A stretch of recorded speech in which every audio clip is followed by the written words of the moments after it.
ॐ भद्रं कर्णाभस्त्रनोजानदेवा भद्रं पश्येमाक्षभिर्यजत्राः स्थिरैरङ्गैस्तस्तवांसस्तनूभिः व्यशेम देवहितं यदायुः स्वस्ति न इन्द्रो वृद्धश्रवः स्वस्ति नः पूषा विश्ववेदाः स्वस्ति नस्तार्क्ष्यो अर्पणेमिः स्वस्ति नो बृहस्पतिर्दधातु ॐ शान्तिः शान्तिः शान्तिः हरिः ॐ श्रीगुरुभ्यो नमः हरिः ॐ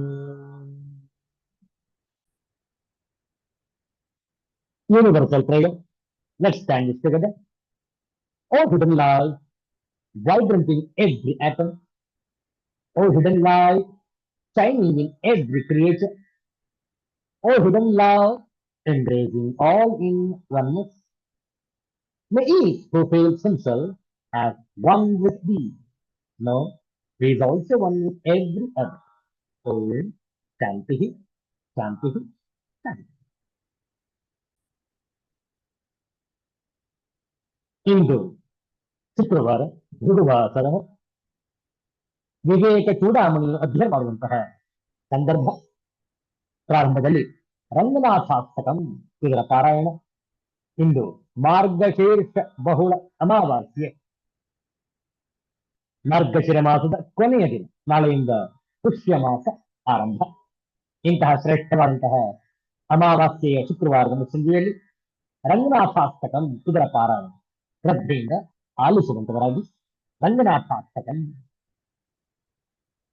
ಪದ್ಮಾದಿರಾಜೇ ಗರುಡಾದಿರಾಜೇ ವಿರಂಚಿರಾಜೇ ಸುರರಾಜರಾಜೇ ತ್ರೈಲೋಕ್ಯರಾಜೇ ಖಿಲಲೋಕರಾಜೇ ಶ್ರೀರಂಗರಾಜೇ ರಮತಾಮನೋಮೇ ಆನಂದರೂಪೇ ನಿಜಬೋಧರೂಪೇ ಬ್ರಹ್ಮಸ್ವರೂಪೇ श्रुतिमूर्तिरूपे शशाङ्करूपे रमणीयरूपे श्रीरङ्गरूपे रमतामनोमि लीलाब्जवर्णे शशिपूर्णवर्णे कर्णान्तनेत्रे कमलकलत्रे श्रीमन्तरङ्गे जितकूर्मरङ्गे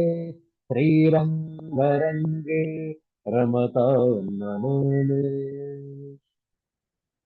यच्चेत्तशायी भुजगेन्द्रशायी मन्दाकुशायी कमलाकुशायी क्षीराभिशायी वटपत्रशायी श्रीरङ्गशायी रमतामनोमि लक्ष्मीनिवासे जगतानिवासे हृत्पद्मवासे रविबिम्बवासे क्षीराब्धिवासे फणिभोगवासे श्रीरङ्गवासे रमतामनोमि अमोघनिद्रे जगदेकनिद्रे निद्रावनिद्रेऽपि समुद्रनिद्रे श्रीयोगनिद्रे सुखभोगनिद्रे श्रीरङ्गनिद्रे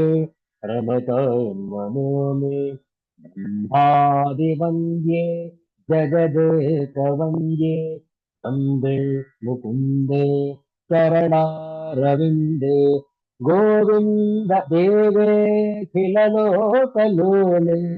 श्रीरङ्गदेवे रमतामनोमि काङ्गेयतीरे करुणाविलोले मन्दारभाले कृतचारुपाले दैत्यान्तकाले खिललोकलीले श्रीरङ्गलीले रमतामनोमि श्रीरङ्गलीले रमतामनोमि श्रीरङ्गलीले श्री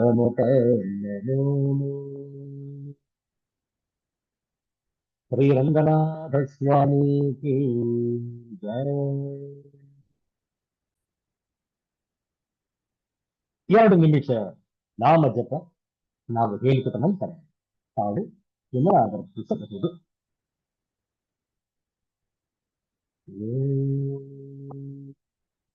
ಜಯ ಜಯ ಲಕ್ಷ್ಮೀ ನರಸಿಂಹ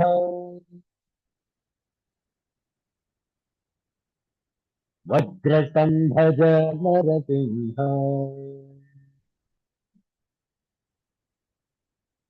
ಜಯ ಜಯ ಲಕ್ಷ್ಮೀ ನರಸಿಂಹ ವಜ್ರಸಂಭಜ ನರಸಿಂಹ ಜಯ ಜಯ ಲಕ್ಷ್ಮೀ ನರಸಿಂಹ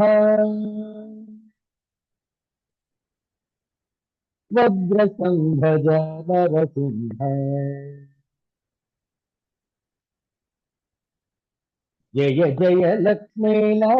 ವಜ್ರಸಂಭಜ ನರಸಿಂಹ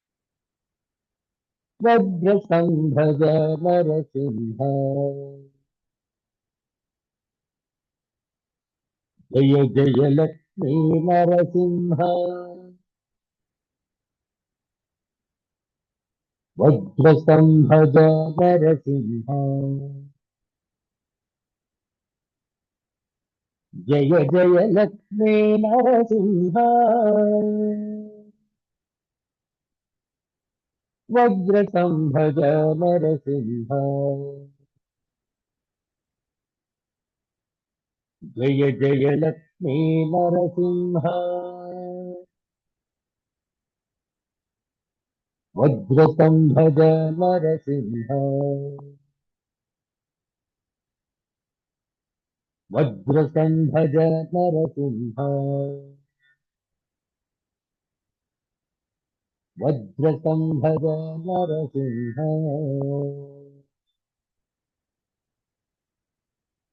ಶ್ರೀ ಲಕ್ಷ್ಮೀ ನರಸಿಂಹ ಸ್ವಾಮಿ ಕಿ ಜಯ.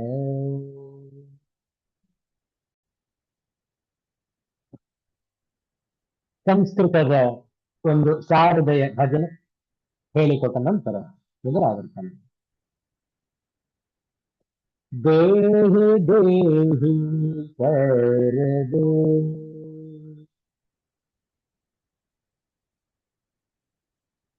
ಜ್ಞಾನಂ ದೇಹಿ ಸರ್ವದೇ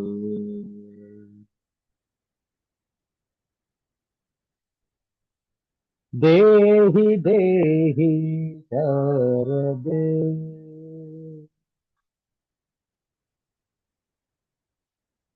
ಜ್ಞಾನಂ ದೇಹಿ ಸರ್ವದೇ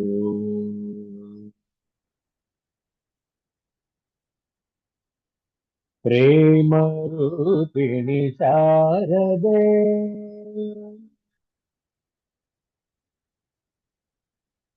ಯೋಗಂ ದೇಹಿ ಸರ್ವದೇ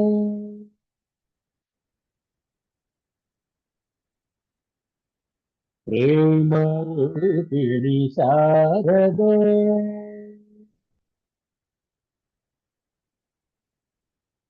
ಯೋಗಂ ದೇಹಿ ಸರ್ವದೇ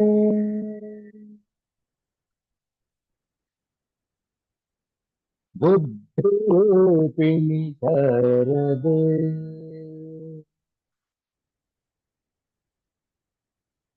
ಮೋಕ್ಷಂ ದೇಹಿ ಸರ್ವದೇ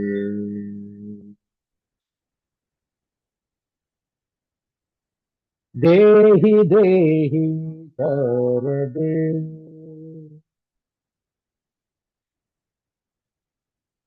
ಜ್ಞಾನಂ ದೇಹಿ ಸರ್ವದೇ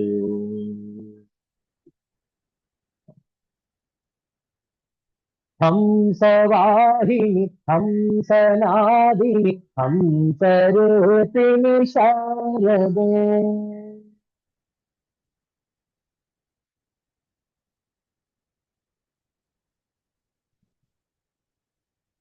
हंसवाहिनी हंसनादिनी हंसरूपिणि शारदे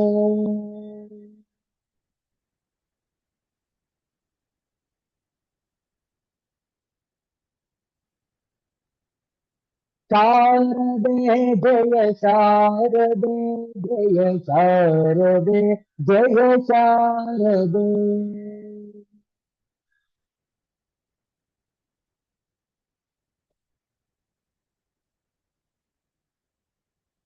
शारदे जय शारदे जय शारदे जय शारदे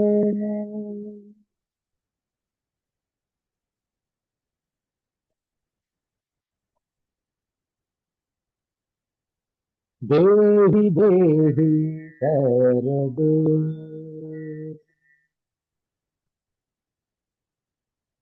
ज्ञानं देहि सर्वदे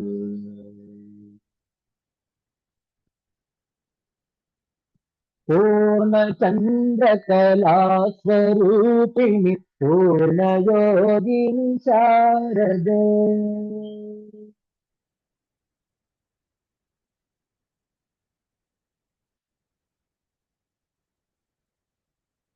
पूर्णचन्द्रकला स्वरूपिणि पूर्णयोगिनि शारदे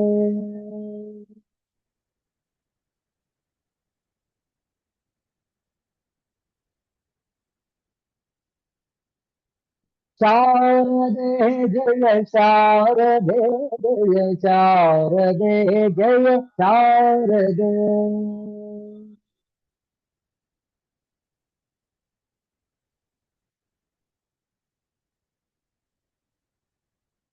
शारदे जय शारदे जय शारदे जय शारदे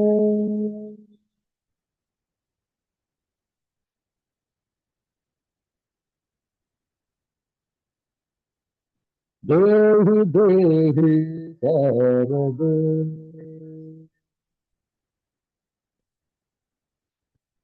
ज्ञानं देहि सर्वदे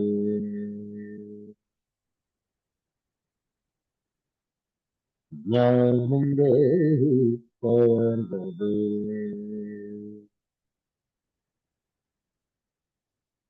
ज्ञानं देहि सर्वदे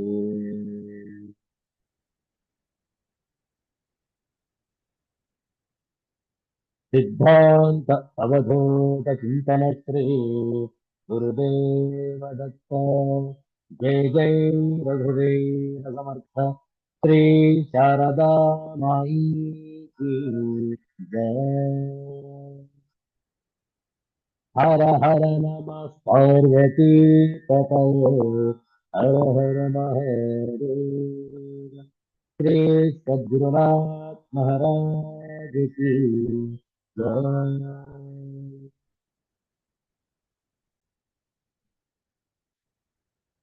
ಆಚಾರ್ಯ ಶಂಕರರ ಮೇಲ್ಕೃತಿ ವಿವೇಕ ಚೂಡಾಮಣಿ ಈ ಪ್ರಕರಣ ಗ್ರಂಥ ಕೆಲವು ಶ್ಲೋಕಗಳ ಪಾರಾಯಣ ನಾವು ಹೇಳಿಕೊಟ್ಟ ನಂತರ ಪುನರಾವರ್ತನೆ ಪ್ರಾರಂಭದಲ್ಲಿ ಮಂಗಲಾಚರಣೆ ಶ್ಲೋಕ ಓಂ ಸರ್ವ ವೇದಾಂತ ಸಿದ್ಧಾಂತ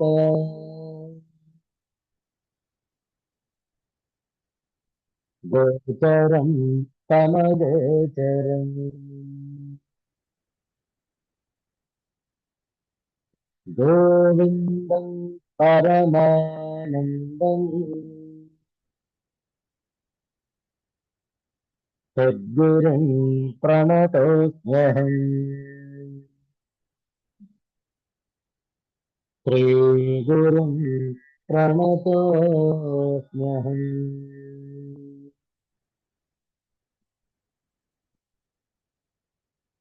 ब्रह्मानन्दनिधिर्महाबलवत्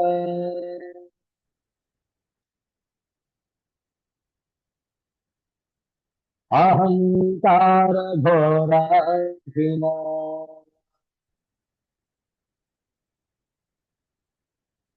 संगस्यात्मनि रक्ष्यते गुणमयैः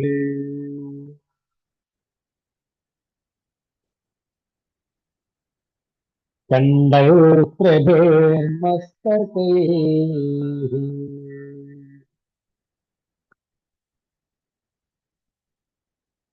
विज्ञानाक्षमहासिना द्युतिमता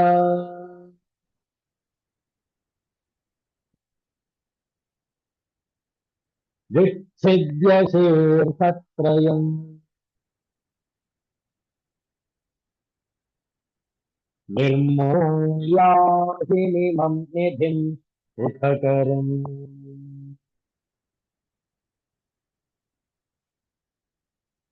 धीरोऽनुभोक्तुं क्षमः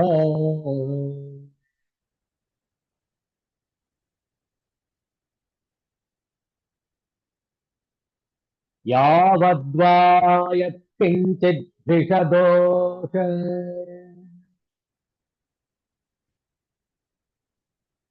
स्फूर्तिरस्ति चेद्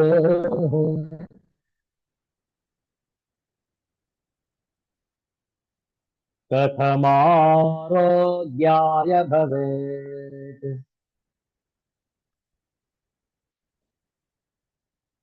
तद्वदहं तापि योगिनो मुक्त्यै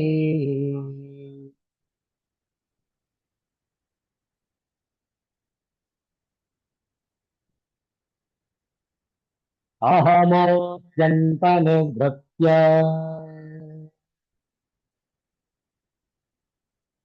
तत्कृतनादा विकल्पसंहत्य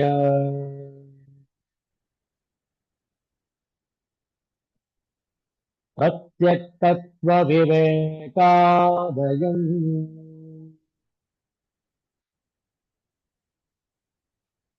अहमस्मीति विन्दते तत्त्वम्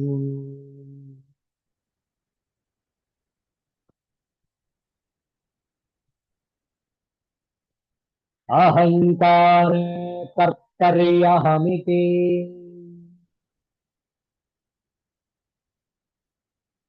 मतिं मुञ्च सहसा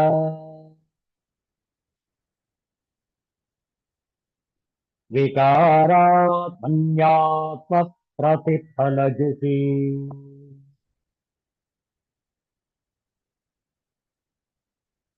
स्वस्थितिमुषी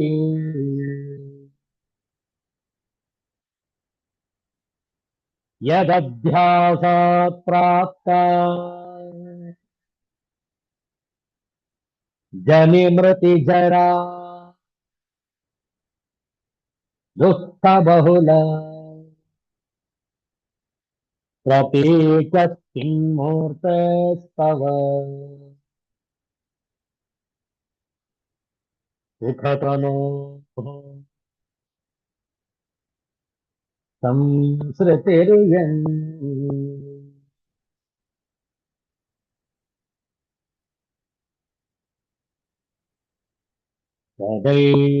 तदैकरूपस्य चिदात्ममोविधो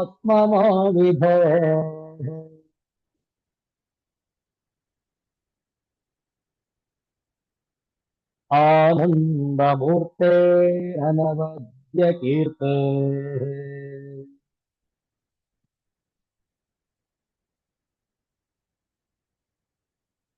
नैवान्यथा क्वाप्यविकारिणस्ते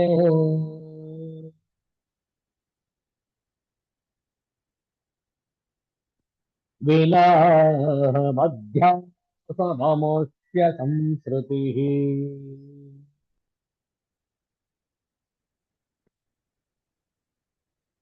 ॐ शान्तिः शान्तिः शान्तिः हरिः ॐ श्रीगुरुभ्यो नमः हरिः ॐ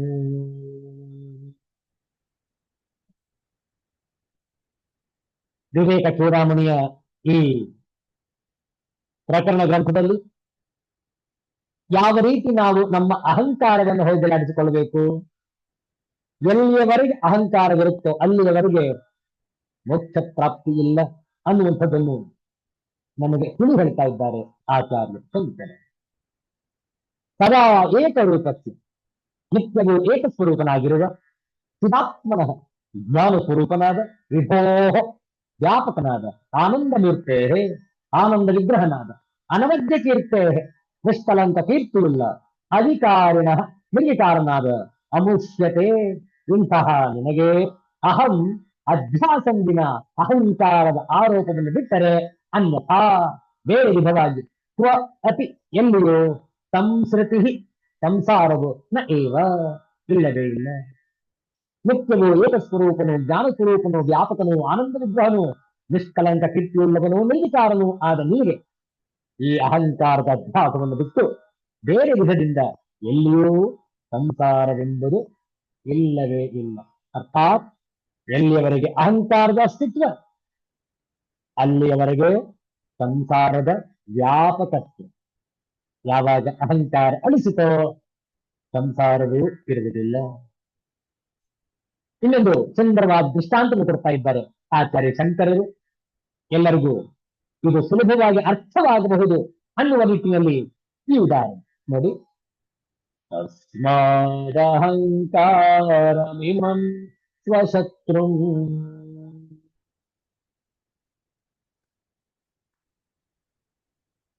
ಭೋಟೇರ್ಗಲೆ ಕಂಟಕವತ್ ಪ್ರತೀಕಂ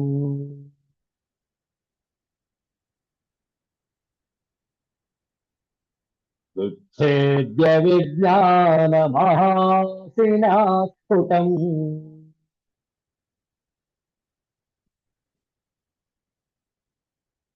ಧ್ವಂಸಾತ್ಮ ಸಾಮ್ರಾಜ್ಯ ಸುಖಂ ಯಥೇಷ್ಟಂ.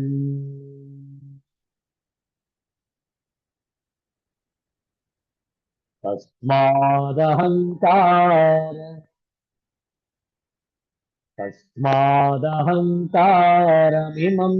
ಸ್ವಶತ್ರುಂ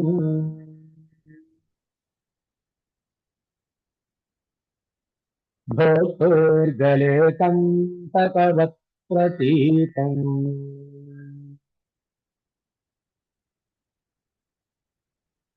ವಿಚ್ಛೇದ್ಯ ವಿಜ್ಞಾನ ಮಹಾಸಿನಾ ಸ್ಫುಟಂ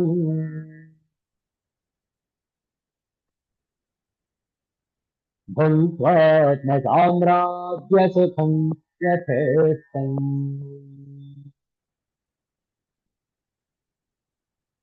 इसलिए हे विद्वान, भोजन करने वाले पुरुष के गले कांटे के समान खटकने वाले इस अहंकार रूप अपने शत्रु को विज्ञान रूप महाखड्ग से भली प्रकार छेदन कर आत्म साम्राज्य सुख का यथेष्ट भोग करो.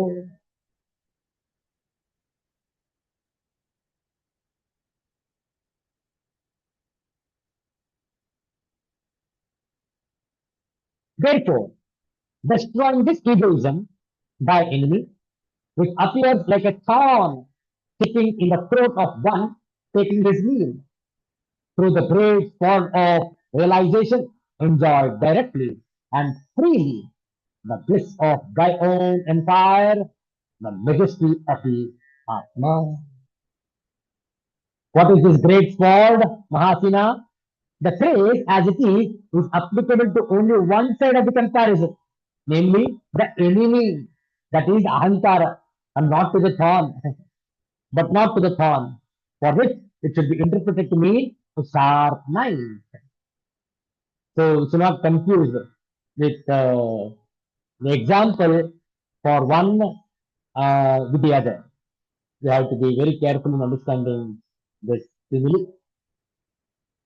ತಸ್ಮಾತ್ ಆದುದರಿಂದ ಭಕ್ತರು ಊಟ ಮಾಡುವವನ ಗಲೆ ಗಂಟಲಿನಲ್ಲಿ ಕಂಟಕವ ಪ್ರತೀತ ಮುಳ್ಳಿನಂತಿರುವ ಇವಂ ಅಹಂಕಾರಂ ಈ ಅಹಂಕಾರವೆಂಬ ಸ್ವಶತ್ರುವನ್ನು ವಿಜ್ಞಾನ ಮಹಾ ಅಸಿನ ವಿಜ್ಞಾನವೆಂಬ ದೊಡ್ಡ ಕತ್ತಿಯಿಂದ ಸ್ಫುಟಂ ವಿಚ್ಛಿದ್ಯ ಚೆನ್ನಾಗಿ ಸರಿಯಾಗಿ ಕತ್ತರಿಸಿ ಆತ್ಮ ಸಾಮ್ರಾಜ್ಯ ಸುಖಂ ಆತ್ಮ ಸಾಮ್ರಾಜ್ಯದ ಸುಖವನ್ನು ಯಥೇಷ್ಟವಾಗಿ ಅನುಭವಿಸಿ.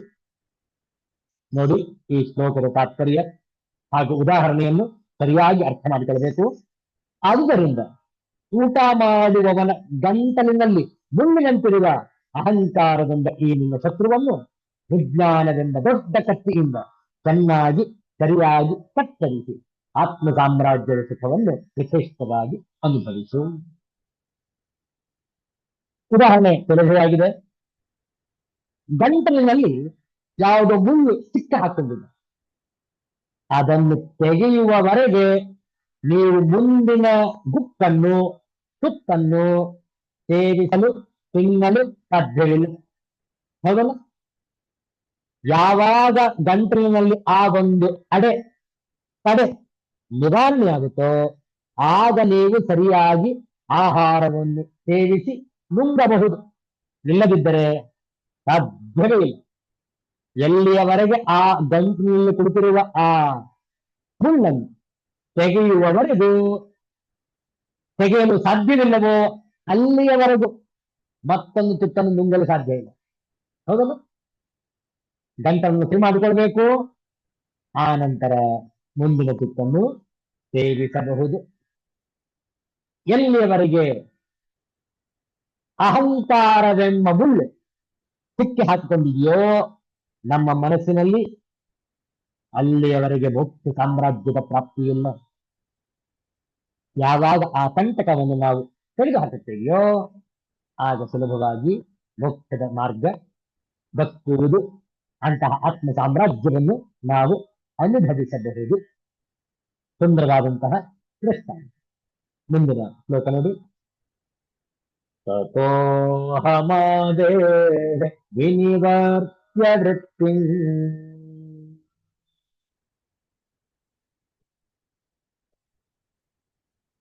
ಸಂತ್ಯಕ್ತರಾಗ ಪರಮಾರ್ಥಲಾಭಾತ್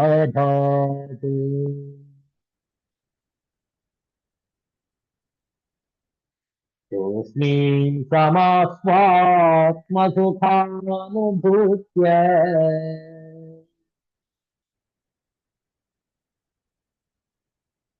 ಪೂರ್ಣಾತ್ಮನಾ ಬ್ರಹ್ಮಣಿ ನಿರ್ವಿಕಲ್ಪಃ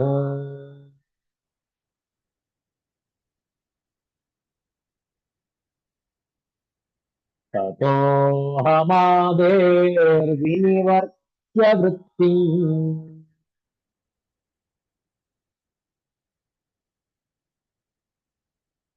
ಸಂತ್ಯಕ್ತರಾಗಃ ಪರಮಾರ್ಥಲಾಭಾತ್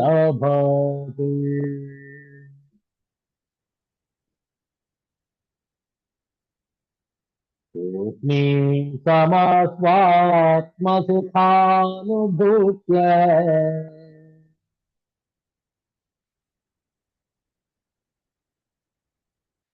ಪೂರ್ಣಾತ್ಮನಾ ಬ್ರಹ್ಮಣಿ ನಿರ್ವಿಕಲ್ಪಃ.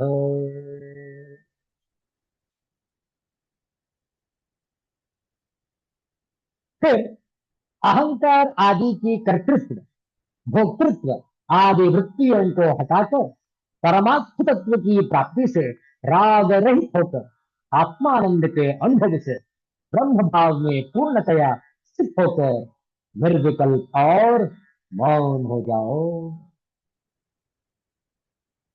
Therefore, second, the activities of egoism, etc., and giving up all attachment through the realization of the Supreme Reality, be free from all dualities through the enjoyment of the bliss of self, and remain quiet in the Brahman, for thou hast attained thy infinite nature.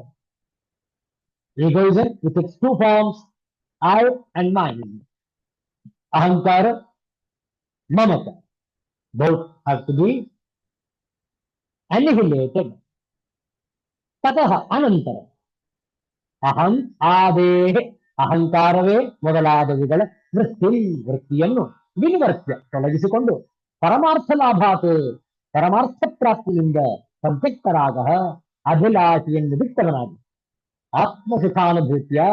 ಆತ್ಮಸುಖಾನುಭವದಿಂದ ನಿರ್ವಿಕಲ್ಪ ವಿಕಲ್ಪಾದಿರಹಿತನಾಗಿ ಪೂರ್ಣಾತ್ಮನ ಪರಿಪೂರ್ಣ ಸ್ವರೂಪದಿಂದ ಬ್ರಹ್ಮದಲ್ಲಿ ತೂಷ್ಣಿ ಸಮಾಸ್ವ ಸುಮ್ಮನಿರು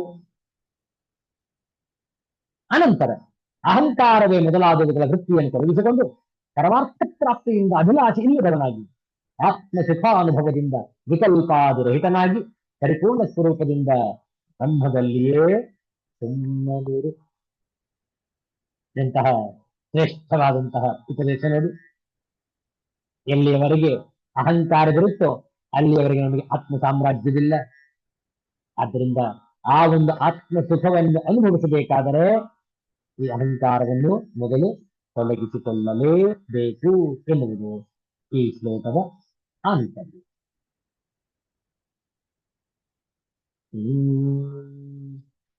ನೀರ ಕೆರೆ ಕಣ್ಣೆದುರಿ ನನೆಕಟ್ಟ ನೊಡೆಯುವುದು, ಊರನದು ಕಚ್ಚುವುದು ಬದಿಯ ಕಟ್ಟದಿರೋ.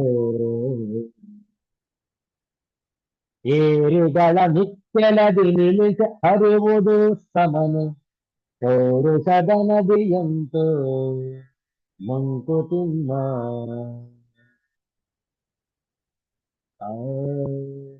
ನೀರನೆರೆ ತನ್ನೆದುರಿ ನನೆಕಟ್ಟ ನೊಡೆಯುವುದು, ಊರನದು ಕಚ್ಚುವುದು ಬದಿಯ ಕಟ್ಟದಿರೆ. ಏರಿಗಳ ನಿತ್ಯಲದಿ ನಿಲ್ಲಿಸಿ ಹರಿವುದು ಸಮನು, ಪೌರುಷದ ನದಿಯಂತೂ ಮಂಕುತಿಮ್ಮ ಮಂಕುತಿಮ್ಮ. ತನ್ನೆದುರಿನ ಅಣೆಕಟ್ಟ ನೊಡೆಯುವುದು, ತನ್ನ ಎದುರಿನ ಅಣೆಕಟ್ಟನ್ನು ಒಡೆಯುವುದು. ಊರನ್ನು ಅದು ಕಟ್ಟದಿರೆ, ಕಟ್ಟದೇ ಇದೆ. ಏರಿಗಳನ್ನು ಇಕ್ಕೆಲದು, ಏರಿಗಳನ್ನು ಇಕ್ಕೆಲದು. ನದಿಯು ಅಂತು, ನೆರೆ ಪ್ರವಾಹ, ಬದಿಯ ಪಕ್ಕದ. ಇಕ್ಕೆಲದು ಎರಡೂ ಕಡೆ. ನಿಲ್ಲಿಸಲು ಪೌರುಷದ ಶಕ್ತಿಯ. ಸುಂದರವಾಗಿದೆ ಈ ಮುಕ್ತಕದ ತಾತ್ಪರ್ಯ ನೋಡಿ. ನದಿಯ ಪ್ರವಾಹ ಒಮ್ಮೆ ಬಂದರೆ, ನದಿಯ ಪ್ರವಾಹ ಒಮ್ಮೆ ಬಂದರೆ ಅದು ಅಣೆಕಟ್ಟನ್ನು ಒಡೆಯುವುದು. ತನ್ನ ಹರಿವಿನ ಹಾದಿಯಲ್ಲಿ ಬರುವ ಊರುಗಳನ್ನೆಲ್ಲ ಕಚ್ಚಿಕೊಂಡು ಹೋಗಬಹುದು. ಆದರೆ ಅದೇ ನದಿಗೆ ಎರಡು ಬದಿಯಲ್ಲಿ ಕಟ್ಟೆಗಳನ್ನು ಕಟ್ಟಿದರೆ ಅದು ಸಮನಾಗಿ ಹರಿದು ತನ್ನ ಗಮ್ಯವನ್ನು ಕಂಡುಕೊಳ್ಳುತ್ತದೆ. ನದಿಯ ಶಕ್ತಿಯಷ್ಟೇ ಅಲ್ಲ, ಮಿಕ್ಕ ಎಲ್ಲಾ ಶಕ್ತಿಗಳು ಈ ನದಿಯ ಪ್ರವಾಹದ ಶಕ್ತಿಯಂತೆ ಎಂದು ಉಲ್ಲೇಖ ಮಾಡಿದ್ದಾರೆ ನಾಣ್ಯ ಗುಂಡಪ್ಪನವರು ಈ ಮುಕ್ತಕದಲ್ಲಿ. The raging river will pound on the dam that stands in its way. If there are no embankments, it will destroy the towns on the banks. If proper embankments are built on either side, then the flow will be peaceful and productive. Thus is the story of the river called human progress. Very, very beautiful verse. How we need to control over our thoughts. ನೀರ ನೆರೆ ತನ್ನೆದುರಿ ನನೆಕಟ್ಟ ನೊಡೆಯುವುದು, ಊರನದು ಕಚ್ಚುವುದು ಬದಿಯ ಕಟ್ಟದಿರೆ. ಏರಿಗಳ ನಿಕ್ಕೆಲದಿ ನಿಲ್ಲಿಸಿ ಹರಿವುದು ಸಮನೆ, ಪೌರುಷದ ನದಿಯಂತು ಮಂಕುತಿಮ್ಮ ಮಂಕುತಿಮ್ಮ ಮಂಕುತಿಮ್ಮ. ನದಿಯ ಹರಿವಿಗೆ ಒಂದು ಇಬ್ಬದಿಯ ತಡೆಬೇಕು, ಇಲ್ಲದಿದ್ದರೆ ಅದು ದಿಕ್ಕು ದೆಸೆ ಇಲ್ಲದೆ ಹರಿಯುತ್ತದೆ. ಅದಕ್ಕೆ ಇಬ್ಬದಿಯ ಕಟ್ಟೆ ನಿರ್ಮಿಸಿದರೆ ಅದು ಸರಾಗವಾಗಿ ತನ್ನ ಗಮ್ಯವನ್ನು ಸೇರುವುದಷ್ಟೇ ಅಲ್ಲ, ತನ್ನ ಹರಿವಿನ ಸುತ್ತಲಿನ ಪ್ರದೇಶವನ್ನು ಸಸ್ಯ ಶ್ಯಾಮಲವಾಗಿಸುವ ಕೆಲಸಕ್ಕೂ ಉಪಯೋಗಕ್ಕೆ ಬರುತ್ತದೆ. ಅದರೊಳಗೆ ಸುಪ್ತವಾಗಿರುವ ಶಕ್ತಿಯನ್ನು ವಿದ್ಯುತ್ತಾಗಿಸುವುದಿಲ್ಲವೇ ನಾವು? ಹಾಗೆಯೇ ಆ ಶಕ್ತಿ ಹಲವಾರು ಉಪಯೋಗಕ್ಕೆ ಬರುತ್ತದೆ. ಹಾಗಾಗಿ ಅದಕ್ಕೆ ಇಬ್ಬದಿಯ ಕಟ್ಟೆಯನ್ನು ಕಟ್ಟಬೇಕು. ಶಕ್ತಿಯೇ ಹಾಗೆ, ಅದರದು ವಿರಾಟ್ ಸ್ವರೂಪ. ಬೇರೆ ಬೇರೆ ರೂಪಗಳನ್ನು ಹೊಂದು ತನ್ನ ಪರಾಕ್ರಮವನ್ನು ಮೆರೆಯುವುದೇ ಆ ಪರಮ ಶಕ್ತಿಯ ಸ್ವಭಾವ. ಅದೇ ನಮ್ಮನ್ನು ಕಾರ್ಯೋನ್ಮುಖನನ್ನಾಗಿಸುವುದು. ನಮ್ಮಲ್ಲಿ ಪ್ರವಹಿಸುವ ಆ ಶಕ್ತಿಗೆ ಒಂದು ಮಾರ್ಗ ಬೇಕು. ನಮ್ಮ ಎಲ್ಲಾ ಕಲಿಕೆಯ ಉದ್ದೇಶವೇ ಆ ಶಕ್ತಿಗೆ ಹರಿವಿನ ಒಂದು ಸೂಕ್ತ ಮಾರ್ಗ ಕಲ್ಪಿಸುವುದು. ನದಿಗೆ ಕಟ್ಟೆ ಕಟ್ಟಿದಂತೆ ನಮ್ಮೊಳಗಿರುವ ಶಕ್ತಿಗೂ ಒಂದು ಕಟ್ಟೆ ಬೇಕು. ಅದನ್ನು ನಮಗೆ ನಮ್ಮ ಬಾಲ್ಯದಲ್ಲಿ ನಮ್ಮ ತಂದೆ ತಾಯಿಯರು ನಿರ್ಮಿಸುತ್ತಾರೆ. ಹಾಗೆ ಮಾಡದಿದ್ದರೆ ನಮ್ಮಲ್ಲಿರುವ ಶಕ್ತಿ ವ್ಯರ್ಥವಾಗಿ ನಾವು ಏನಾಗಬಹುದಾಗಿತ್ತೋ ಅದಾಗದೆ ಏನೇನೋ ಆಗಿಬಿಡುತ್ತೇವೆ. ನಮ್ಮ ಶಕ್ತಿಯ ಸದುಪಯೋಗದಲ್ಲಿ ನಮ್ಮ ಪಾತ್ರವೂ ಅವಶ್ಯ ಇದೆ. ನಮಗೆ ಸ್ವತಂತ್ರವಾಗಿ ಯೋಚಿಸಲು ಸಾಧ್ಯವಾದಾಗ ನಮ್ಮ ಕ್ಷಮತೆಯನ್ನು ನಾವು ಗುರುತಿಸಿಕೊಂಡು ಅದನ್ನು ಸರಿಯಾದ ರೀತಿಯಲ್ಲಿ ಉಪಯೋಗಿಸಿಕೊಂಡರೆ ನಾವು ಏನಾಗಬೇಕೆಂದುಕೊಂಡರೆ ಅದಾಗಬಹುದು. ಮಕ್ಕಳಿಗೆ ತಂದೆ ಮಕ್ಕಳಿಗೆ ತಂದೆ ಬಾಲ್ಯದೊಳಕ್ಕರ ವಿದ್ಯೆಗಳ ನರಿಪದಿ ವಿದ್ಯೆಗಳ ಪದಿರ್ದೊಡೆ ಬಾಲ್ಯದೊಳಕ್ಕರ ವಿದ್ಯೆಗಳ ನರಿಪದಿರ್ದೊಡೆ ಕೊಂದುಂ ಲೆಕ್ಕ ಧನವಿರಲು ಕೆಡುಗುಂ ಚಿಕ್ಕಂದಿನ ವಿದ್ಯೆ ಕೊರಗು ಚೂಡಾರತ್ನ ಎಂದು ಹೇಳಲ್ಪಟ್ಟಿದೆ. ಹಾಗಾಗಿ ಬಾಲ್ಯದಲ್ಲಿಯೇ ನಮಗೆ ಆ ಮಾರ್ಗದರ್ಶನ ಬೇಕು. ವಿಪರ್ಯಾಸವೇನೆಂದರೆ ಒಂದು ಸಮಾಜದಲ್ಲಿ ಇದು ಆಗುತ್ತಿಲ್ಲ. ಮಕ್ಕಳಲ್ಲಿನ ಕ್ಷಮತೆಯನ್ನು ಗುರುತಿಸುವ ಕ್ಷಮತೆ ಯಾರಿಗೂ ಎಲ್ಲರಿಗೂ ಒಂದೇ ರೀತಿಯ ವಿದ್ಯಾಭ್ಯಾಸ. ಆಕಸ್ಮಿಕವಾಗಿ ಒಬ್ಬ ವ್ಯಕ್ತಿಯ ಕ್ಷಮತೆಗೆ ಅನುಗುಣವಾಗಿ ಅವನಿಗೆ ಬೆಳೆಯಲು ಅವಕಾಶಗಳು ಸಿಗುತ್ತವೆ ಅಷ್ಟೇ. ಆದರೆ ಅದು ನಿಯೋಜಿತ ರೀತಿಯಲ್ಲಿ ಆದರೆ ಅದು ನಿಯೋಜಿತ ರೀತಿಯಲ್ಲಿ ಆದರೆ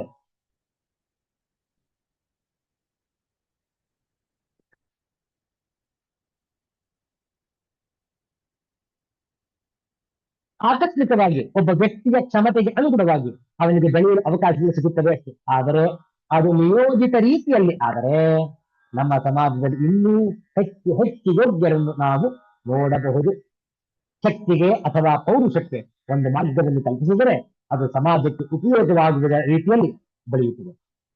ಇಲ್ಲದಿದ್ದರೆ ಅದೇ ಶಕ್ತಿ ಸಮಾಜ ಘಾತಕವಾಗುತ್ತದೆ ಎನ್ನುವುದೇ ಈ ಮುಕ್ತಕದ ಪೂರಣ.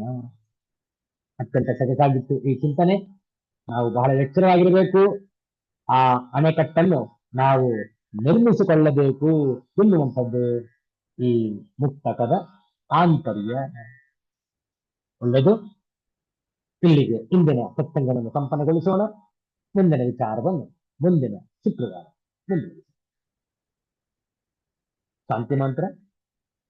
ಓಂ ಸರ್ವೇ ಭವಂತು ಸುಖಿನಃ ಸರ್ವೇ ಸಂತು ನಿರಾಮಯಾಃ ಸರ್ವೇ ಭದ್ರಾಣಿ ಪಶ್ಯಂತು ಮಾ ಕಶ್ಚಿತ್ ದುಃಖಭಾಗ್ ಭವೇತ್.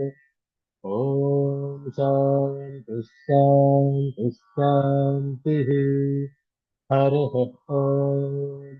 ಶ್ರೀ ಗುರುಭ್ಯೋ ನಮಃ. ಹರಿ ಓಂ. ಮತ್ತೆ ಭೇಟಿಯಾಗೋಣ. ಎಲ್ಲರಿಗೂ ಒಳಿತಾಗಲಿ. ಎಲ್ಲರಿಗೂ ಸುಖವಾಗಲಿ. ಜೈ ಶ್ರೀ ಗುರುದೇವ.